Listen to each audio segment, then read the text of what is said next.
Hi guys, हम ये दिखा रहा हूँ। ये जो दोनों है इसका नाम है, एक का नाम है एलोवेरा प्लस। ठीक है, एलोवेरा प्लस के अंदर wheat Kesar, green tea and ashwagandha. ठीक है, और डिटॉक्स।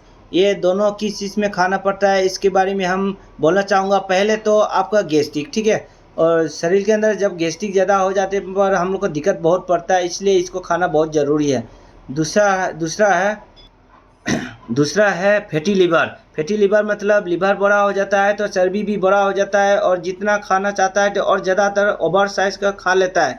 ठीक है, और इसके बाद वेट लॉस का भी काम करता है। ये दोनों जो है सुबह सुबह मॉर्निंग में खाली पेट में गुनगुना पानी में और एलोवेरा को मिक्स करके फिर उसके बाद डिटॉक्स के साथ आप खाइए रोज़ सुबह शाम। ज़्यादातर होने से शाम को भी खा सकता है, और सुबह डेली एक एक करके और पीजिए और डिटॉक्स भी लीजिए और अपना शरीर को हमेशा तंदुरुस्त रखिए। Okay, bye.